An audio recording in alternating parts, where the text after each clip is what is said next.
16 सोमवार व्रत कथा। 16 सोमवार व्रत विधि। यह व्रत सप्ताह के प्रथम दिवस सोमवार को रखा जाता है। यह व्रत भगवान शिव जी के लिए रखा जाता है। विधि 16 सोमवार के दिन भक्ति पूर्वक व्रत करें। आधा सेर गेहूं का आटा के 3 अंगा बनाकर घी, गुड़, दीप, नैवेद्य, पुंगी फल, बेलपत्र, जनेऊ का जोड़ा, चंदन, अक्षत, पुष्प आदि से प्रदोष काल में भगवान शिव का पूजन करें। 1 अंगा भगवान शिव को अर्पण करें।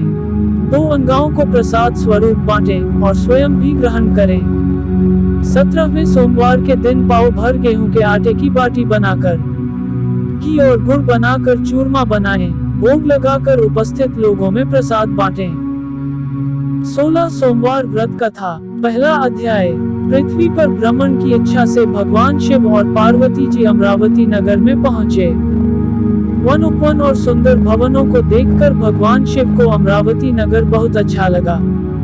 उन्होंने कुछ दिन उसी नगर में रहने के लिए कहा। पार्वती को भी अमरावती नगर बहुत अच्छा लगा था। उस नगर के राजा ने भगवान शिव का एक विशाल मंदिर बनवा रखा था। शिव और पार्वती उस मंदिर में रहने लगे। एक दिन पार्वती ने भगवान शिव से कहा, हे प्राणनाथ, आज मेरी चौसक खेलने की इच्छा हो रही है। पार्वती की इच्छा जानकर शिव पार्वती के साथ चौसक खेलने बैठ गए। खेल प्रारंभ होते ही उस मंदिर का पुजारी वहां आ गया। पार्वती ने पुजारी से पूछा, पुजारी जी, चौसक के खेल में हम दोनों में से किसकी विजय होगी? उस समय शिव और पार्वती परिवर्तित रूप में थे। पुजारी ने एक पल कुछ सोचा और झट से बोला, चौसक के खेल में त्रिलोकीनाथ की विजय होगी। उद्धरण।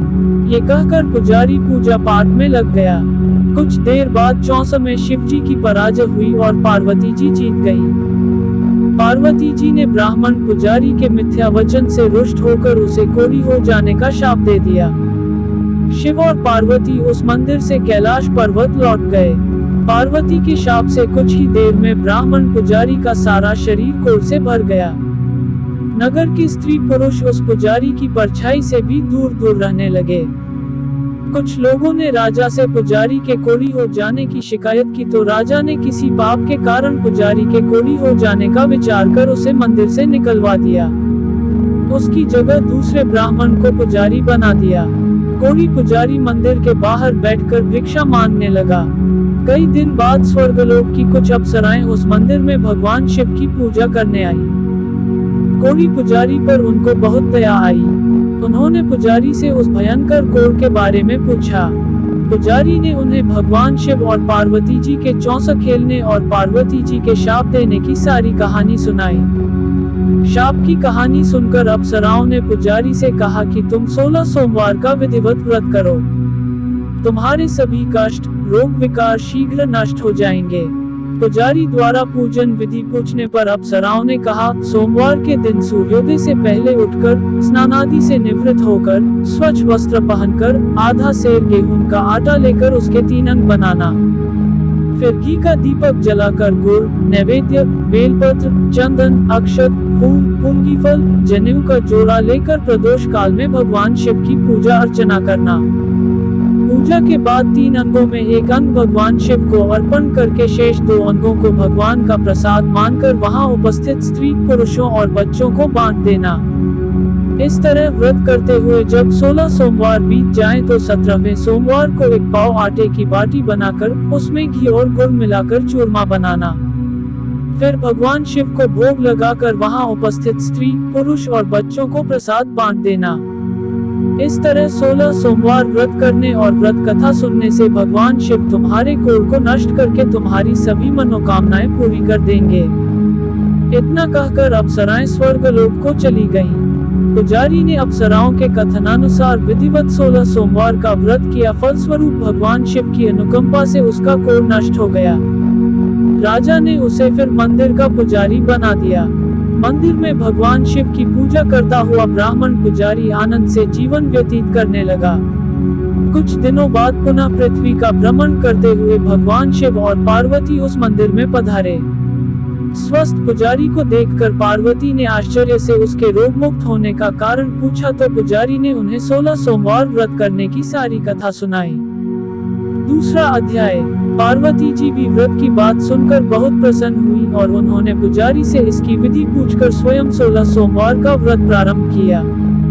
पार्वती जी उन दिनों अपने पुत्र कार्तिकेय के नाराज होकर दूर चले जाने से बहुत चिंतित रहती थी। वे कार्तिकेय को लौटा लाने के अनेक उपाय कर चुकी थी, लेकिन कार्तिकेय लौटकर उनके पास नहीं आ रहे थे। 16 सोमवार का व्रत करते हुए पार्वती ने भगवान शिव से कार्तिकेय के लौटने की मनोकामना की।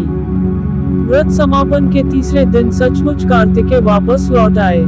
कार्तिकेय ने अपने हृदय परिवर्तन के संबंध में पार्वती जी से पूछा, हे माता, आपने ऐसा कौन सा उपाय किया था जिससे मेरा क्रोध नष्ट हो गया और मैं वापस लौट आया? तब पार्वती जी ने कार्तिकेय को 16 सोमवार के व्रत की कथा कह सुनाई। कार्तिकेय अपने एक ब्राह्मण मित्र ब्रह्मदत्त के परदेश चले जाने से बहुत दुखी थे। वह वापस नहीं आ रहा था। उसको वापस लौटाने के लिए कार्तिकेय ने 16 सोमवार का व्रत करते हुए ब्रह्मदत्त के वापस लौट आने की कामना प्रकट की। व्रत के समापन के कुछ दिनों के बाद मित्र लौट आया। ब्रह्मदत्त ने लौटकर कार्तिकेय से कहा, प्रिय मित्र, तुमने ऐसा कौन सा उपाय किया था जिससे परदेश में मेरे विचार एकदम परिवर्तित हो गए और मैं तुम्हारा स्मरण करते हुए लौट आया। कार्तिकेय ने अपने मित्र को भी 16 सोमवार के व्रत की कथा विधि कह सुनाई। ब्राह्मण मित्र व्रत के बारे में सुनकर बहुत खुश हुआ। उसने भी व्रत करना शुरू कर दिया। 16 सोमवार व्रत का समापन करने के बाद ब्रह्मदत्त यात्रा पर निकला। कुछ दिनों बाद ब्रह्मदत्त एक नगर में पहुंचा। नगर के राजा हर्षवर्धन की बेटी राजकुमारी गुंजन का स्वयंवर हो रहा था। उस स्वयंवर में अनेक राज्यों के राजकुमार आए थे। स्वयंवर में राजा हर्षवर्धन की हथिनी जिसके गले में जयमाला डाल देगी, उसी के साथ राजकुमारी का विवाह होना था। ब्रह्मदत्त भी उत्सुकतावश महल में चला गया। वहाँ कई राज्यों के राजकुमार बैठे थे। तभी एक सजी धजी हथिनी सूंड में जयमाला लिए वहाँ आई। उस हथिनी के पीछे राजकुमारी गुंजन दुल्हन की वेशभूषा में चल रही थी। हथिनी ने ब्रह्मदत्त के गले में जयमाला डाल दी। फलस्वरूप राजकुमारी का विवाह ब्रह्मदत्त से हो गया। 16 सोमवार व्रत के प्रभाव से ब्रह्मदत्त का भाग्य बदल गया। ब्रह्मदत्त को राजा